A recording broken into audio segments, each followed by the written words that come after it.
Hello everyone, welcome back to Brainypedia Skills. I am Neha, your polity teacher. And आज का जो हमारा topic है वो है लोकपाल एंड लोक आयुक्त। बेसिकली आज हम समझेंगे कि लोकपाल क्या होते हैं, लोक आयुक्त क्या होते हैं, दोनों के ही क्या पावर फंक्शंस होते हैं, दोनों का फॉर्मेशन किस तरीके से किया जाता है, दोनों के क्या पावर्स होने वाले हैं, क्या फंक्शंस होंगे, दोनों किस प्रकार से हमारे संविधान में, हमारे कॉन्स्टिट्यूशन में वर्क करने वाले हैं और अपना योगदान हमारे देश के गवर्नेंस और एडमिनिस्ट्रेशन में देते हैं। लोकपाल और लोकायुक्त इंडियन पॉलिटी में एक इम्पॉर्टेंट टॉपिक हो जाते हैं जब हम इंडियन पॉलिटी को पढ़ते हैं, स्पेशली स्टेट पीएससी और यूपीएससी के कंटेक्स्ट में। तो चलिए बात करते हैं लोकपाल से। देखिए, अगर मैं लोकपाल की बात करूं तो Lokpal is a statutory body established to investigate allegations of corruption against public officials at central level. अब जो लोकपाल और लोकायुक्त हैं, दोनों के बीच का एक मेजर डिफरेंस मैं आपको अभी बता देती हूँ। लोकपाल आपके होंगे सेंट्रल लेवल के लिए और लोकायुक्त आपके होंगे स्टेट लेवल के लिए, just like prime minister for central level, chief minister for state level. Give me a second please.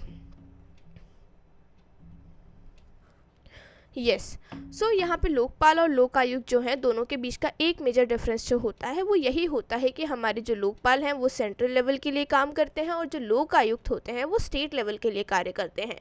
अब इन्हें इस्टेब्लिश किया गया है, क्यों बनाए गए हैं लोकपाल या लोकायुक्त की जो बॉडी है, ताकि जो हमारे पब्लिक ऑफिशियल्स होते हैं ना, उनके अगेंस्ट में जो करप्शन के चार्जेस लगते हैं, करप्शन के एलिगेशंस लगते हैं कि भाई कोई पब्लिक ऑफिशियल, कोई गवर्नमेंट ऑफिशियल जो है वो क्या कर रहे हैं, यहाँ पे करप्शन कर रहे हैं, गलत कार्यों को परफॉर्म कर रहे हैं, अपने नीतियों के अकॉर्डिंग कार्य नहीं कर रहे, अपने जो ऑफिस है, अपने जो पोजीशन है उसका गलत इस्तेमाल कर रहे हैं अपने खुद के फ़ायदे के लिए। तो उस कंडीशन में उनके ऊपर जो भी एलिगेशंस, जो भी इल्ज़ाम लगते हैं, उन चीज़ों की इन्वेस्टिगेशन करने के लिए, जाँच पड़ताल करने के लिए यहाँ पर लोकपाल की पोस्ट का फॉर्मेशन किया गया। It acts as independent mediator और ऑम्बड्समैन। देखिए, यहाँ पे हमारे जो लोकपाल होते हैं वो यहाँ पे इंडिपेंडेंट मीडिएटर होते हैं, यानी कि उन्हें जिस भी प्रकार के कार्य करने हों वो कर सकते हैं अपनी इन्वेस्टिगेशन में। उनके पास फुल चार्ज होता है, फुल इंडिपेंडेंस यहाँ पे प्रदान की जाती है।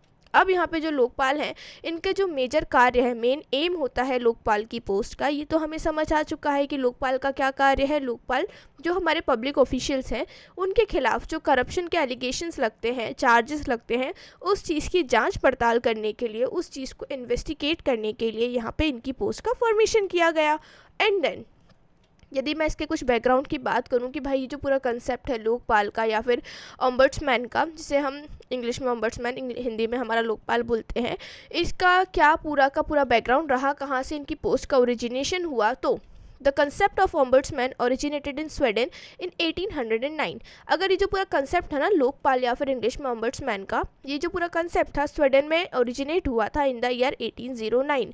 In India the idea was first propose by Ashok Kumar Sen in the year 1960s। अब यहाँ पे अगर मैं बात करूँ इंडिया के कंटेक्स्ट में कि भाई ये जो पूरा कंसेप्ट है लोकपाल या लोकायुक्त का, इसे इंडिया में कौन लेकर आया, इंडिया में किसने इस बात की शुरुआत की, तो जो अशोक कुमार सेन थे, उन्होंने इंडिया में पहली बार 1960s में ये पूरा कंसेप्ट लोकपाल या फिर ऑम्बड्समैन का इंट्रोड्यूस कराया था कि भाई ऐसी भी कोई पोस्ट होनी चाहिए हमारे संविधान में, हमारे कॉन्स्टिट्यूशन में। Then Dr. L.M. Singhvi coined the term Lokpal and Lokayukta in the year 1963। अब जो हमारे अशोक कुमार सेन थे, उन्होंने यहाँ पे ये बात तो कही कि हमें इस तरीके के ऑम्बड्समैन जैसी एक पोस्ट अपने देश में लानी चाहिए, अपने संविधान में ऐसी बातें होनी चाहिए। लेकिन जो टर्म थे लोकपाल और लोकायुक्त, इनको कॉइन किया हमारे डॉक्टर L.M. सिंघवी जी ने। कौन से ईयर में? 1963 में। यहाँ पे आप दोनों ही चीज़ों का डिफरेंस समझिए। यहाँ पे जो अशोक कुमार सेन थे, उन्होंने इस पोस्ट का इंट्रोडक्शन कराया इंडिया में कि भाई इस प्रकार की कोई पोस्ट हमारे देश में भी होनी चाहिए, जो कि ऑम्बड्समैन की पोस्ट है, जिसका ओरिजिनेशन स्वीडन में हो चुका है 1809 में। तो इस तरीके की पोस्ट हमें इंडिया में भी लानी चाहिए कि भाई जो हमारे गवर्नमेंट ऑफिशियल्स होते हैं, पब्लिक ऑफिसर्स होते हैं, इनके ऊपर जो एलिगेशंस लगते हैं यहाँ पे ब्लैक मनी अर्न करने के या फिर किसी भी प्रकार के गलत कार्यों को परफॉर्म करने के, उस कंडीशन में उनके जो भी केस होते हैं, जो भी बातें होती हैं, उसको इन्वेस्टिगेट करने के लिए, उन चीज़ों की जांच पड़ताल करने के लिए हमारे पास एक ऑफिसर होना चाहिए। तो इन्होंने इस पोस्ट का बताया था कि भाई इस प्रकार की चीज़ें होनी चाहिए।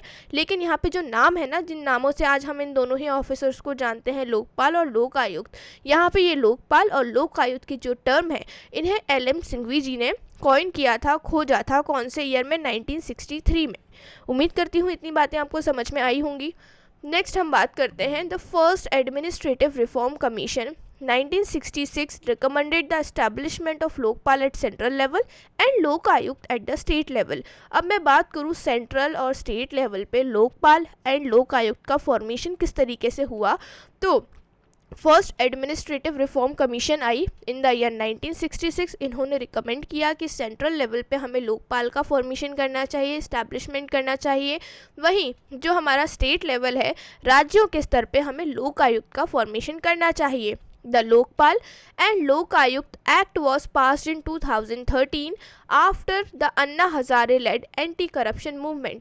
जब अन्ना हजारे जी ने 2013 में एंटी करप्शन मूवमेंट चलाया, उसके बाद हमारे देश में लोकपाल और लोक आयुक्त एक्ट जो था वो पास हुआ। कंपोजिशन की बात करेंगे, Lokpal consist of a chairman and up to 8 member. अब ये जो लोकपाल की पूरी हमारी बॉडी देखने को मिलती है, स्टैट्यूटरी बॉडी, इसमें कितने लोग होने वाले हैं, यहाँ पे चेयरपर्सन होने वाले हैं, हेड होने वाले हैं, साथ ही साथ 8 मेंबर्स और रहने वाले हैं, 8 और मेंबर्स आपको देखने को मिलेंगे। अब ये जो मेंबर्स है ना, इनका कंपोजिशन कुछ इस प्रकार होगा कि at least 50% of them must be judicial. इनमें से 50% मेंबर्स जो हैं, 50% मेंबर्स जो हैं वो जुडिशियल्स होने चाहिए। जुडिशियल मतलब जुडिशरी से कनेक्ट होने चाहिए, लॉयर हुए, एडवोकेट हुए या फिर जज हुए। इन तरीके के जो मेंबर्स हैं 50% यहाँ पे होने चाहिए, किसमें, अपने लोकपाल में। एंड जो बाकी 50% है, 50% of the members must belong to SC ST OBC minorities और वुमेन कैटेगरी। अब जो बचे हुए 50% लोग हैं वो कहाँ से बिलोंग करेंगे, SC कम्युनिटी से, ST कम्युनिटी से, OBC कम्युनिटी से, माइनॉरिटीज़ हो सकते हैं या फिर वुमेन की कैटेगरी से बिलोंग करेंगे। तो 50% जुडिशियल होंगे और 50% क्या है यहाँ पे SC ST OBC या फिर किसी भी प्रकार की माइनॉरिटी और वुमेन को यहाँ पे सीट्स दी गई हैं। नेक्स्ट हम बात करेंगे सिलेक्शन कमेटी की। यहाँ पे ये जो सिलेक्शन कमेटी पूरी होती है, यहाँ पे कौन कौन देखने को मिलते हैं आपको, प्रधानमंत्री यानी कि प्राइम मिनिस्टर देखने को मिलते हैं, चेयरपर्सन जो कि होते हैं सिलेक्शन कमेटी के।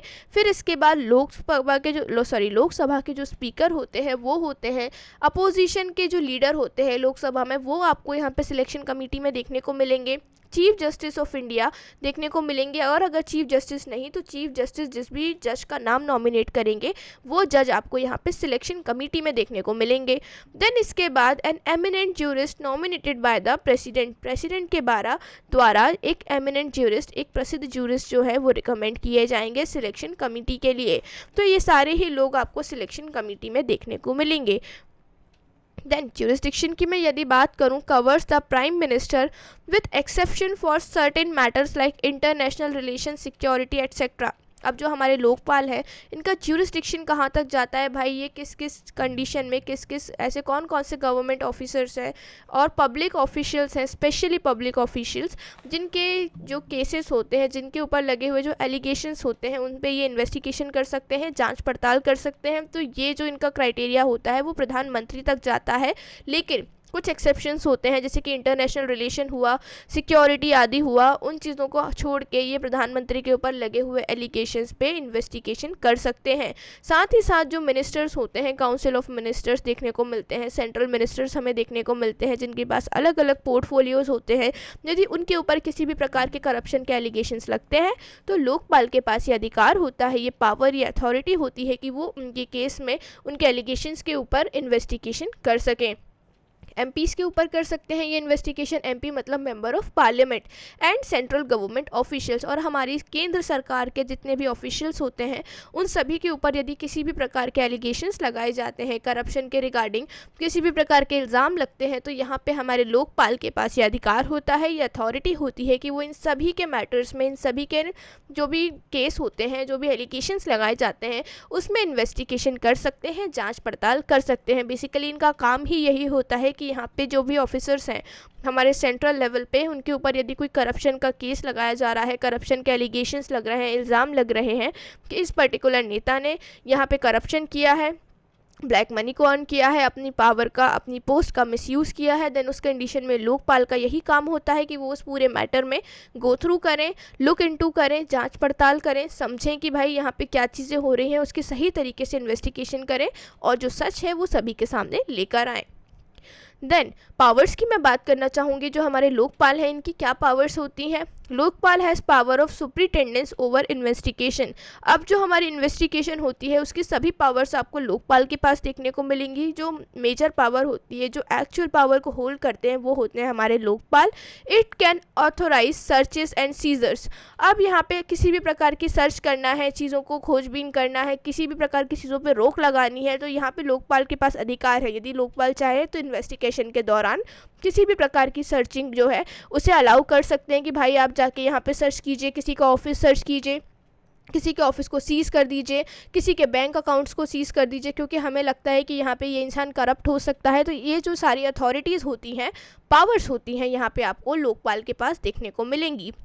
It has the authority of a civil court for inquiry. ये जो एक सिविल कोर्ट होता है ना, उसकी भी अथॉरिटी होती है इनके पास इंक्वायरी करने के लिए, पूछताछ करने के लिए। अगर ज़रूरत पड़ती है इन्हें तो ये लोगों से पूछताछ भी कर सकते हैं, क्रॉस क्वेश्चनिंग भी कर सकते हैं, सवाल भी पूछ सकते हैं उस पर्टिकुलर केस के रिगार्डिंग। ये सारी पावर्स हमें लोकपाल के पास देखने को मिलती हैं। नेक्स्ट हमारा है लोकायुक्त।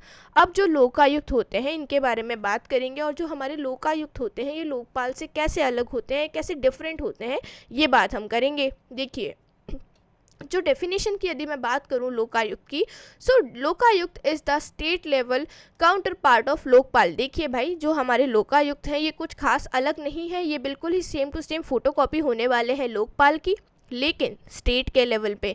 यहाँ पे जो हमारे लोकपाल हैं ये पूरे सेंट्रल लेवल पे कार्य करते हैं। सेंट्रल लेवल पे जो सेंट्रल गवर्नमेंट होती है उनके ऑफिशियल्स को, उनके ऑफिसर्स को टारगेट करते हैं, उनके रिगार्डिंग जो भी केसेस होते हैं, जो भी एलिगेशंस होते हैं, उसमें इन्वेस्टिगेशन करते हैं, जांच पड़ताल करते हैं। लेकिन जो हमारे लोकायुक्त होते हैं इनका भी कार्य यही होता है, सेम चीज़ें करेंगे, लेकिन किसके कंटेक्स्ट में, स्टेट्स के कंटेक्स्ट में।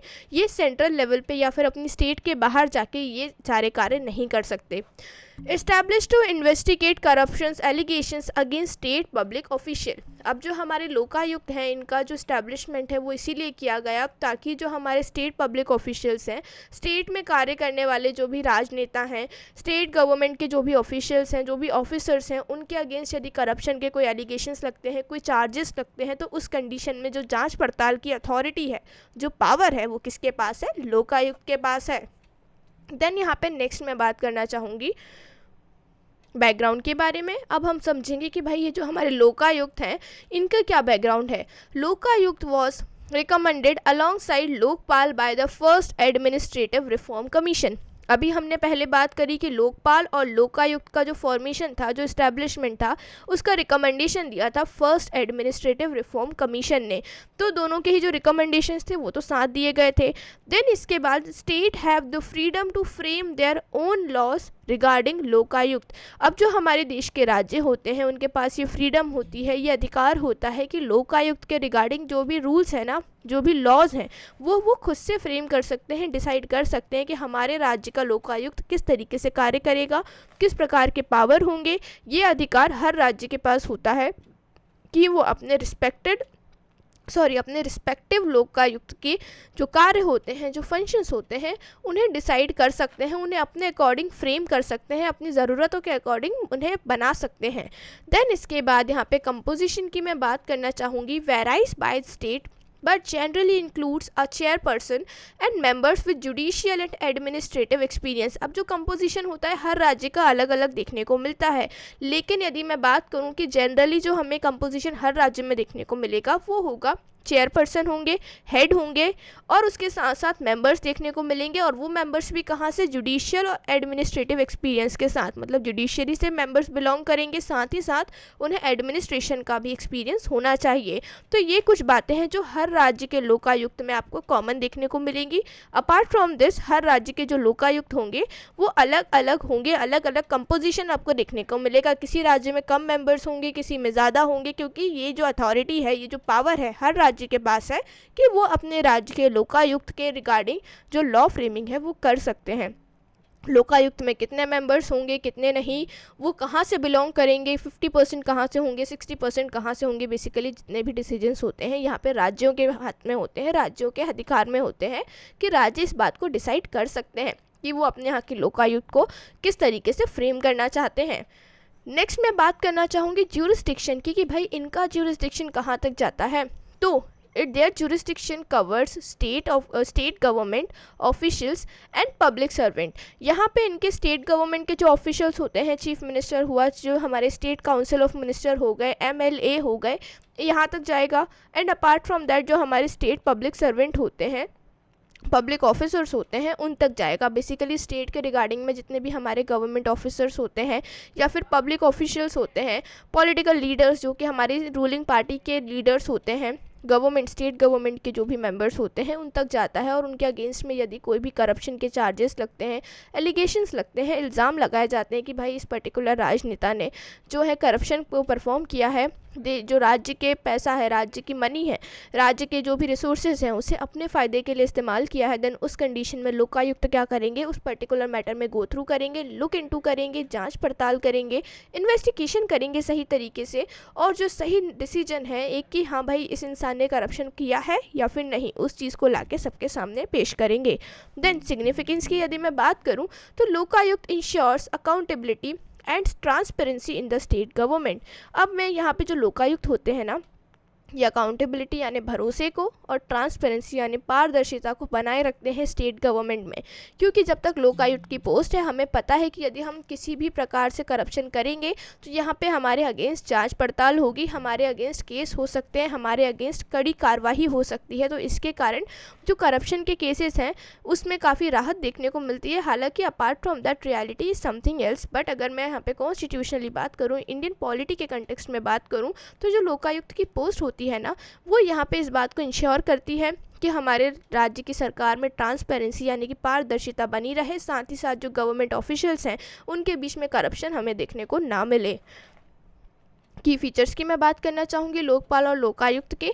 सो both Lokpal and Lokayukta act as ombudsman to address corruption and maladministration. अब जो हमारे लोकपाल और लोकायुक्त होते हैं ना, दोनों ही एक तरीके के मीडिएटर का काम करते हैं। ombudsman का मतलब होता है मीडिएटर, यानी कि जो इंसान चीज़ों को एड्रेस करता है, to address the corruption and maladministration, ताकि ये करप्शन और माल एडमिनिस्ट्रेशन को हमारे देश में होने से रोक सकें। बेसिकली करप्शन और जो माल एडमिनिस्ट्रेशन है, दोनों ही सेंट्रल और स्टेट लेवल पर रोकना ज़रूरी है। और इसको रोकने के लिए जो हमारे लोकायुक्त और लोकपाल है, इनका फॉर्मेशन होना काफ़ी ज़रूरी हो जाता है। देन सिग्निफिकेंस की मैं यदि बात करूँ इनके, so they promote good governance, restore public trust and act as independent institutions to check corruption. अब जो हमारे लोकपाल और लोकायुक्त होते हैं ना, ये गुड गवर्नेंस को यानी कि एक अच्छी सरकार को प्रमोट करते हैं। इनके होने के कारण जो हमारे गवर्नमेंट ऑफिशियल्स होते हैं, जो हमारे नेता होते हैं, जो गवर्नमेंट के मेंबर्स होते हैं, सेंट्रल गवर्नमेंट बोल लीजिए या फिर स्टेट गवर्नमेंट बोल लीजिए, मिनिस्टर्स होते हैं, MLA हुआ या फिर MP हुआ, मेंबर ऑफ लेजिस्लेटिव असेंबली या फिर मेंबर ऑफ पार्लियामेंट हुए, उनके मन में एक बात होती है, एक डर होता है कि भाई यदि हम किसी प्रकार का करप्शन करेंगे, किसी प्रकार की गलत एक्टिविटी को परफॉर्म करेंगे, तो हमारे अगेंस्ट एक्शन लेने के लिए, हमारी पूरी ही मैटर में इन्वेस्टिगेशन करने के लिए लोकपाल और लोकायुक्त जो है हमारे ऊपर बैठे हुए हैं। इसके कारण ये जो लोकपाल और लोकायुक्त की पोस्ट होती है ना, ये हमारे देश में साथ ही साथ हमारे राज्यों में एक गुड गवर्नेंस को प्रमोट करती है तथा उसके साथ रिस्टोर पब्लिक ट्रस्ट, मतलब जो पब्लिक होती है, जो सिटीजन्स होते हैं, उनका विश्वास गवर्नमेंट के ऊपर बनाए रखती है। क्योंकि हमें पता है कि यदि कोई भी गवर्नमेंट ऑफिशियल, कोई भी यहाँ पे गवर्नमेंट का मेंबर, चाहे MP हो, चाहे MLA हो, चाहे लोकसभा का मेंबर हो, राज्यसभा का मेंबर हो या फिर किसी भी लेजिस्लेटिव असेंबली का मेंबर ही क्यों ना हो, यदि वो किसी प्रकार के करप्शन को फॉलो करते हैं, किसी भी प्रकार की करप्शन एक्टिविटीज़ को बढ़ावा देते हैं, प्रमोट करते हैं, देन उस कंडीशन में उनके अगेंस्ट एक्शन लेने के लिए, उनके पूरे ही चीज़ों पर इन्वेस्टिगेशन करने के लिए लोकायुक्त और लोकपाल की पोस्ट को यहाँ पे बनाया गया है। And act as independent institution to check corruption. अब ये जो इनकी पूरी पोस्ट होती है, ये काफ़ी इंडिपेंडेंट होती है, इनके पास पूरे अधिकार होते हैं, पूरी फ्रीडम होती है, ताकि ये क्या कर सकें, जो भी करप्शन के केस हैं उसके अगेंस्ट में काम कर सकें, उसके बारे में अच्छे से चीज़ें गो थ्रू कर सकें, साथ ही साथ जो एक्चुअल फैक्ट है, जो सच्चाई है, वो सबके सामने ला के रख सकें। यहाँ पे इनके जो भी प्रोसेस होता है इन्वेस्टिगेशन का, उसमें कोई भी इंटरफेरेंस नहीं दिखा सकता, चाहे वो केंद्र सरकार हो या फिर राज्य सरकार। यहाँ पे इनके जो भी इन्वेस्टिगेशन का प्रोसेस रहने वाला है वो काफ़ी इंडिपेंडेंट होगा। यहाँ पे बेसिकली ये जो लोकायुक्त और लोकपाल की पोस्ट है, ये आप खुद में ही एक इंडिपेंडेंट पोस्ट है। यहाँ पे जो भी ये कार्य करेंगे, जिस भी तरीके के इन्वेस्टिगेशन करेंगे, उस इन्वेस्टिगेशन में कोई भी रोक टोक नहीं कर सकता है। देन कुछ चैलेंजेस भी हमें देखने को मिलते हैं। कैसे? lack of uniformity in Lokayukta laws across the state, political influence in the selection process, limited resources and man power. देखिए भाई, यहाँ पे यूनिफॉर्मिटी हमें कई राज्यों में देखने को नहीं मिलती, मतलब कई राज्यों में हमें जो लोकायुक्त के कार्य हैं वो इतने यूनिफॉर्म देखने को नहीं मिलते। बेसिकली जो लोकायुक्त के कार्य होते हैं वो काफ़ी एकदम जितने अच्छे होने चाहिए उतने अच्छे हमें कई राज्यों में देखने को नहीं मिलते, जो कि एक बड़ा चैलेंज हो जाता है लोकायुक्त की पोस्ट के अगेंस्ट में, क्योंकि लोकायुक्त की पोस्ट का कार्य ही यही होता है कि वो एकदम सतर्क रह के कार्य करें, एकदम एक्टिव रह के कार्य करें, अपने फंक्शंस को परफॉर्म करें, ताकि जो गवर्नमेंट ऑफिशियल्स हैं, गवर्नमेंट के जो मेंबर्स हैं स्टेट गवर्नमेंट के, उनके पास ये एक माइंड में फियर रहे, माइंड में ये बात हमेशा रहे कि यदि हम किसी भी प्रकार की गलत एक्टिविटी को परफॉर्म करते हैं, अपनी पावर का गलत इस्तेमाल करते हैं, करप्शन करते हैं, तो लोकायुक्त की जो पोस्ट है वो वहाँ पर बैठी हुई है हमारे अगेंस्ट में एक्शन लेने के लिए। लेकिन यहाँ पर हमें कई बार सिलेक्शन प्रोसेस में पॉलिटिकल इन्फ्लुएंस देखने को मिलता है। पॉलिटिकल इन्फ्लुएंस मतलब जो बड़े बड़े राजनेता होते हैं वो अपनी पॉलिटिकल पावर्स का इस्तेमाल करके लोकायुक्त के जो पूरा ग्रुप होता है उसमें ऐसे ही लोगों को ऐड करवाते हैं, ऐसे ही लोगों का सिलेक्शन करवाते हैं जो कि क्या कर सके, भविष्य में उनके फेवर में कार्य कर सकते हैं और उन्हें फेवर कर सकते हैं। बेसिकली अगर भविष्य में उस राजनेता के अगेंस्ट में कोई भी केस आता है, कोई भी इन्वेस्टिगेशन प्रोसेस होता है, तो ये जो लोकायुक्त के मेंबर्स हैं ये क्या करें, उस राजनेता को सपोर्ट करें। तो यहाँ पे जो लोकायुक्त का सिलेक्शन प्रोसेस होता है ना कई राज्यों में, ये पॉलिटिकल इन्फ्लुएंस से भी काफ़ी ज़्यादा अफेक्टेड हमें देखने को मिलता है, काफ़ी ज़्यादा पॉलिटिकल इन्फ्लुएंस हमें देखने को मिलता है। राजनेता कई बार सिलेक्शन प्रोसेस को अपने हिसाब से तोड़ मरोड़ के इस्तेमाल करते हैं, ताकि यहाँ पे क्या हो सके, जो सिलेक्शन प्रोसेस है उसमें मैक्सिमम मेंबर्स उनके ही इन्फ्लुएंस वाले हों, सभी उनके सपोर्टर्स हों, ताकि भविष्य में कभी ज़रूरत पड़े तो ये क्या कर सकें, इस राजनेता का सपोर्ट कर सकें। Limited resource and man power, यहाँ पे हमें लोकायुक्त के कंडीशन में और लोकपाल की कंडीशन में भी एज वेल यहाँ पे हमें काफ़ी ज़्यादा लिमिटेड रिसोर्सेज देखने को मिलते हैं। इतने ज़्यादा रिसोर्सेज इन्हें प्रदान नहीं किए जाते जितने कि इन्हें रिक्वायर्ड होते हैं या फिर जितने कि इनकी ज़रूरत होती है। साथ ही साथ यहाँ पे मैन पावर भी हमें काफ़ी कम देखने को मिलता है। तो यही थे कुछ यहाँ पे इंपॉर्टेंट चैलेंजेस जो कि लोकपाल और लोकायुक्त के कंटेक्स्ट में हमें देखने को मिलते हैं। And that's all for today's class. I really hope कि लोकपाल और लोकायुक्त के कंटेक्स्ट में जो भी इंपॉर्टेंट बातें थी मैं आपको अच्छी तरीके से कन्वे कर पाई एंड आपको सारी ही बातें समझ में आई। अब आज की क्लास के बाद मेरा एक सवाल है आप सभी से, आप मुझे प्लीज़ कॉमेंट सेक्शन में बताइएगा कि आपके राज्य के जो लोकायुक्त हैं उनके चेयरपर्सन कौन है, यानी कि लोकायुक्त के हेड आपके राज्य में कौन आपको देखने को मिलते हैं। आप जिस भी राज्य से बिलोंग करते हैं आप मुझे कमेंट सेक्शन में बताएंगे कि आपके राज्य के लोकायुक्त के चेयरपर्सन यानी कि हेड कौन है। एंड मैं उम्मीद करती हूँ लोकपाल और लोकायुक्त से रिलेटेड जितनी भी इंपॉर्टेंट इन्फॉर्मेशन थी जो कि आपको पता होनी चाहिए एग्ज़ाम पॉइंट ऑफ व्यू से, वो आपको समझ में आई, आपने सारी ही चीज़ों को अच्छे से सुना और समझा। आई really hope you like the video. अगर आपको आज की क्लास अच्छी लगी है तो please do like the video and comment your answer in the comment section and share the video with your friends, especially with those who are preparing for the competitive examination. This video is extremely helpful and crucial for them. I really hope you guys are doing well. अगर आप अपने examination की preparation बहुत अच्छे तरीके से करना चाहते हैं और साथ ही साथ अपने एग्जामिनेशन को बहुत आसानी से क्रैक करना चाहते हैं तो एक हेल्दी रूटीन तो आपको फॉलो करना ज़रूरी है।